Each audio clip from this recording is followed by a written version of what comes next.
എനിക്ക് തോന്നുന്നു ഞാൻ ഏറ്റവും കൂടുതൽ വീഡിയോ ചെയ്തിട്ടുള്ളത് മെമ്മറി പവർ അല്ലെങ്കിൽ ഓർമ്മശക്തി എന്ന ടോപ്പിക്കിനെ കുറിച്ചാണ്.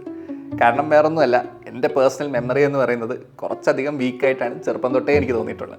ഈ ആൾക്കാരുടെ പേരുകളൊക്കെ ഓർത്തിരിക്കാനും ബയോളജിയിലുള്ള ഓരോ എക്സാമ്പിൾസൊക്കെ ഓർത്തിരിക്കുന്ന കാര്യത്തിൽ I was always below average. Even NEET എക്സാമിന്, എൻ്റെ നീറ്റ് എക്സാം എഴുതാൻ വേണ്ടി വണ്ടിയിൽ നിന്ന് ഇറങ്ങുന്നതിന് തൊട്ട് മുമ്പ് വരെ മോർഫോളജി ഓഫ് ഫ്ലവറിംഗ് പ്ലാന്റ്സ് എന്നുള്ള ചാപ്റ്റർ എങ്ങനെയും ഒന്ന് തലേ കുത്തിക്കയറ്റാൻ, അതിലെ എക്സാമ്പിൾസൊക്കെ എങ്ങനെയും ഒന്ന് തലേ കുത്തിക്കയറ്റാനുള്ളൊരു ശ്രമത്തിലായിരുന്നു. So I think my memory is weak. പക്ഷേ ചില സമയങ്ങളിൽ മൈ മെമ്മറി വർക്ക്സ് ഫൈൻ. ചില സിറ്റുവേഷൻസിൽ പുതിയ കാര്യങ്ങളൊക്കെ ഓർമ്മയിലോട്ട് കയറ്റാൻ ഒരു ബുദ്ധിമുട്ടും തോന്നാറില്ല.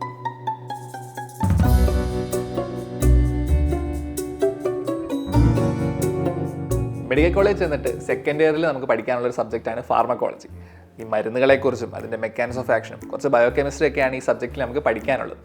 അതോടൊപ്പം ഒരുപാട് മരുന്നുകളുടെ പേരുകൾ, കൂടുതൽ മരുന്നുകളുടെയും പേരുകൾ ഇട്ടേക്കുന്നത് യൂറോപ്യൻസും വെസ്റ്റേണേഴ്സും ഒക്കെ ആയതുകൊണ്ട് എല്ലാം വളരെ കോംപ്ലിക്കേറ്റഡ് ടേംസ് ആണ്. സോ ഒബ്വിയസ്ലി ഞാൻ നല്ല രീതിയിൽ വെള്ളം കുടിച്ചു. സെക്കൻഡ് ഇയറിൽ ഞാൻ കഷ്ടിച്ച് പാസ്സായ ഒരു എക്സാമാണ് ഫാർമക്കോളജി. അവിടുന്ന് 2 വർഷം കഴിഞ്ഞ് ഫൈനൽ ഇയറൊക്കെ പാസ്സായിട്ട് പിന്നെ നമ്മൾ എത്തുന്ന ഒരു ഫേസാണ് ഹൗസ് സർജൻസി. ഹൗസ് സർജൻസിയിൽ എനിക്ക് ആദ്യം കിട്ടിയ പോസ്റ്റിംഗ് എന്ന് പറയുന്നത് കാഷ്വാലിറ്റി പോസ്റ്റിംഗ് അല്ലെങ്കിൽ എമർജൻസി ഡിപ്പാർട്ട്മെൻറ്റ് പോസ്റ്റിംഗ് ആണ്. അവിടെ എത്തിയ ഫസ്റ്റ് ഡേ എനിക്ക് തോന്നുന്നില്ല ഞാൻ ജീവിതത്തിൽ ഒരിക്കലും മറക്കുമെന്ന്. കാരണം അത്രയും കാലം എൻ്റെ ചുറ്റുമുള്ള ലോകം ഒരു 60 km/h അങ്ങനെ ഒരു സ്പീഡിൽ പോയിക്കൊണ്ടിരിക്കുകയാണെങ്കിൽ ആ ഡിപ്പാർട്ട്മെൻറ്റിൽ കയറിയപ്പോഴേക്കും അത് 200 km/h എന്നുള്ള രീതിയിലായി. കാരണം ഒരുപാട് കാര്യങ്ങൾ ചുറ്റും സംഭവിക്കുന്നുണ്ട്. ഓരോ മിനിറ്റ് പുതിയ പുതിയ പേഷ്യൻസ് വരുന്നു, പലതരം ഡിഫറെൻറ്റ് കേസുകൾ വന്നുകൊണ്ടിരിക്കുന്നു. അപ്പം ഇതെല്ലാം നമ്മൾ മാനേജ് ചെയ്യാനുള്ളതാണ്. അവിടെ നമുക്ക് സീനിയറായിട്ട് PG ഡോക്ടേഴ്സും ഉണ്ട്, മെഡിക്കൽ ഓഫീസേഴ്സും ഉണ്ട്. സോ ഇനിഷ്യൽ ഡേയ്സിലൊക്കെ നമ്മൾ അവരുടെ കൂടെ നടന്ന് ഇനിഷ്യൽ ഓരോ കേസുകളുടെയും ഡിഫറെൻറ്റ് മാനേജ്മെൻറ്റും കാര്യങ്ങളൊക്കെ ഒന്നും കൂടെ ആക്ച്വൽ ഇൻ റിയൽ ലൈഫ് പഠിച്ചെടുക്കും. ഈ കാര്യങ്ങളൊക്കെ MBBS ടൈമിൽ നമ്മൾ ടെക്സ്റ്റ് ബുക്കിലൊക്കെ പഠിച്ചു പോയതാണ്, കുറച്ചൊക്കെ നേരിട്ട് കണ്ടിട്ടുണ്ട്. ബട്ട് ആക്ച്വലി നമ്മളത് അപ്ലൈ ചെയ്യുന്നൊരു സ്റ്റേജ് വരുന്നത് ശരിക്കും ഹൗസ് സർജൻസി ടൈമിലാണ്. സോ വളരെ അലേർട്ടായിട്ട് ഭയങ്കര ഫോക്കസ്ഡ് ആയിട്ട് വർക്ക് ചെയ്യേണ്ട ഒരു ഏരിയ ആയിരുന്നു ഈ എമർജൻസി ഡിപ്പാർട്ട്മെൻറ്റ്. അവിടെയും ഫാർമക്കോളജിക്ക് വലിയ റോളുണ്ട്. കാരണം ഓരോ കേസിനും ഏതൊക്കെ മരുന്ന് കൊടുക്കാം, ഓരോ പേഷ്യൻസിന് ഏതൊക്കെ മരുന്ന് കൊടുക്കരുത്, ഒരേ മരുന്ന് തന്നെ പല കേസുകളിൽ എങ്ങനെ ഡിഫറെൻ്റ് ആയിട്ട് കൊടുക്കണം, 2 ഡിഫറെൻറ്റ് മരുന്നുകൾ തമ്മിലുള്ള റിയാക്ഷൻസ്, ഇങ്ങനത്തെ ഒരുപാട് കാര്യങ്ങൾ അവിടെ അപ്ലൈ ചെയ്യാനുണ്ട്. ആ ഒരു ആദ്യത്തെ ദിവസം തന്നെ ഒന്നും കൂടെ പഠിച്ചെടുക്കാനും ഉണ്ടായിരുന്നു.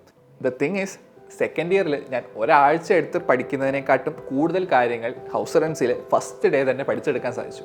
ആ പഠിച്ച കാര്യങ്ങളൊക്കെ ഓർമ്മയിൽ നിൽക്കുകയും ചെയ്യും. ഇതിനുള്ള റീസൺ വളരെ സിമ്പിളാണ്. നമ്മൾ ആ പഠിക്കുന്ന ആ ഇൻഫർമേഷന് കൊടുക്കുന്ന പ്രയോറിറ്റിയാണ് ഇവിടുത്തെ ഡിഫറൻസ്. ഇപ്പോൾ സെക്കൻഡ് ഇയറിലെ കാര്യം നോക്കുകയാണെങ്കിൽ നമ്മൾ മെഡിക്കൽ കോളേജിലൊക്കെ ചെന്ന് കുറച്ചൊക്കെ ഒന്ന് റിലാക്സ് ആയി നടക്കുന്ന ഒരു പീരീഡാണ്. ആ ടൈമിലും ക്ലാസ്സുകളുണ്ടാവും, എക്സാംസ് വരും, അപ്പോൾ അതിനൊക്കെ നമ്മൾ പഠിക്കുകയും ചെയ്യും. എന്നാൽ ആ സമയത്ത് ഞാൻ പഠിക്കാൻ വേണ്ടിയൊക്കെ ഇരിക്കുമ്പം ഈ സബ്ജക്റ്റിന് പുറമെ വേറെ കുറേ കാര്യങ്ങൾ, ഇതുമായിട്ട് ബന്ധമില്ലാത്ത പല കാര്യങ്ങളും തലയിലുണ്ടായിരുന്നു. ആൻഡ് ഏറ്റവും ഫസ്റ്റ് പ്രയോറിറ്റി സബ്ജക്റ്റിന് ഞാൻ കൊടുത്തിട്ടില്ല. ഓക്കെ, ഇപ്പം ഒരു ദിവസം ഒരു ചാപ്റ്റർ പഠിക്കാനെടുത്തു, ഇൻ കേസ് ആ ഒരു കാര്യം അന്ന് പഠിച്ച് തീർന്നില്ലെങ്കിൽ പോലും വലിയൊരു കോൺസിക്വൻസ് ഒന്നും ഉണ്ടെന്നുള്ളൊരു ഫീലിംഗ് ഇല്ലായിരുന്നു.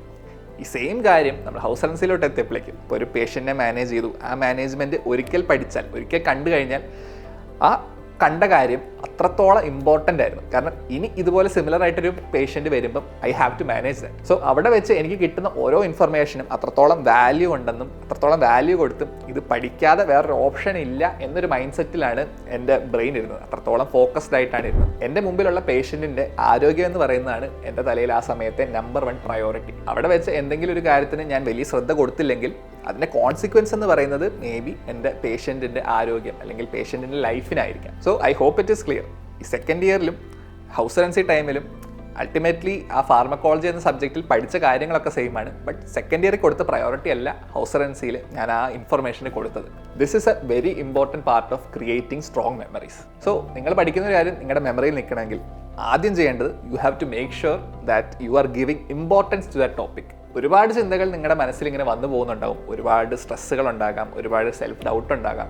മേ ബി നിങ്ങളുടെ വീട്ടിലെ എന്തെങ്കിലും കാര്യങ്ങൾ ഈ പഠനത്തെക്കാട്ടും കൂടുതൽ സിഗ്നിഫിക്കൻ്റ് ആയിട്ടുള്ള ഇഷ്യൂസൊക്കെ നിങ്ങളുടെ ചുറ്റും നടക്കുന്നുണ്ടാകാം. പക്ഷേ പഠിക്കുന്ന സമയത്ത് ആ പഠിക്കുന്ന കാര്യം തലയിലോട്ട് കയറണമെങ്കിൽ that should be the most important thing. ആ ടോപ്പിക്കിന് തന്നെ ഫസ്റ്റ് പ്രയോറിറ്റി കൊടുക്കണം. ഞാൻ എപ്പോഴും കുട്ടികളോട് പറയുന്നൊരു കാര്യമാണ്, നിങ്ങളുടെ ഈ വരുന്ന നീറ്റ് എക്സാമിനെ നിങ്ങളുടെ ഫസ്റ്റ് പേഷ്യൻ്റായിട്ട് കാണണം. കാരണം ആസ് ഡോക്ടേഴ്സ് എല്ലാ പേഷ്യൻറ്റിനെയും നമുക്ക് സേവ് ചെയ്യാൻ പറ്റുമെന്ന് ഒരു ഗ്യാരണ്ടി പറയാൻ പറ്റില്ല. But we will try everything we can. നമ്മൾ ശ്രമിക്കാത്തതിൻ്റെ പേരിൽ ഒരു പേഷ്യൻറ്റിന് ഒന്നും സംഭവിക്കരുത്. ഈ ഒരു സെയിം മെൻറ്റാലിറ്റി വെച്ച്, ഒരു ഡോക്ടറിൻ്റെ മെൻറ്റാലിറ്റി വെച്ച് തന്നെ വേണം നിങ്ങൾ ഈ എക്സാമിനെയും അപ്രോച്ച് ചെയ്യാൻ വേണ്ടി. സോ ഇനി മുതൽ ഓരോ ചാപ്റ്ററും നിങ്ങൾ റിവൈസ് ചെയ്യുന്നതിന് തൊട്ട് മുമ്പ് ഒരു 2 minutes എടുക്കുക ഒന്ന് പ്രിപ്പയർ ചെയ്യാൻ വേണ്ടി.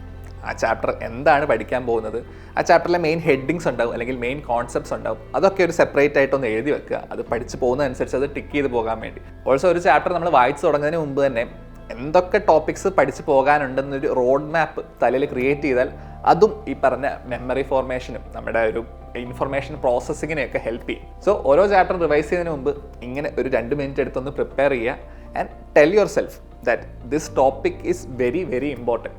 ഇത് പഠിക്കാതിരിക്കുക, ഇത് പഠിച്ചെടുക്കാതിരിക്കുക എന്നൊരു ഓപ്ഷൻ നിങ്ങളുടെ മുമ്പിൽ ഇല്ല. ആ ഒരു മൈൻഡ് സെറ്റ് വെച്ച് വേണം നിങ്ങൾ റിവൈസ് ചെയ്ത് പോകാൻ. മെമ്മറി ഇമ്പ്രൂവ് ചെയ്യാൻ വേണ്ടി ചെയ്യാൻ പറ്റുന്ന പല കാര്യങ്ങൾ ഇനിയുണ്ട്. അതിൽ കുറേയൊക്കെ നമ്മുടെ ചാനലുകളിൽ മുമ്പ് ഡിസ്കസ് ചെയ്തിട്ടുള്ളതാണ്. ആ കാര്യങ്ങളൊക്കെ ഇനിയും ഈ ഒരു ഡെയിലി ഡോസ് സീരീസിൽ നമ്മൾ ഷെയർ ചെയ്യുന്നതുണ്ടാവും. But this is the most important thing. ഈ ഒരു ഫസ്റ്റ് സ്റ്റെപ്പ് പ്രോപ്പറായിട്ട് നിങ്ങൾ ചെയ്തെങ്കിൽ മാത്രമേ നമ്മൾ പിന്നെ ഷെയർ ചെയ്യാൻ പോകുന്ന കാര്യങ്ങൾക്കും എഫക്റ്റ് ഉണ്ടാകത്തുള്ളൂ. So I hope the idea is clear. ഈ ഒരു കാര്യം നിങ്ങൾ നിങ്ങളുടെ പഠനത്തിൽ അപ്ലൈ ചെയ്തെങ്കിൽ മാത്രമേ നിങ്ങളുടെ ഒരു ട്രൂ മെമ്മറി പവർ നിങ്ങൾക്ക് അൺലോക്ക് ചെയ്യാൻ പറ്റൂ.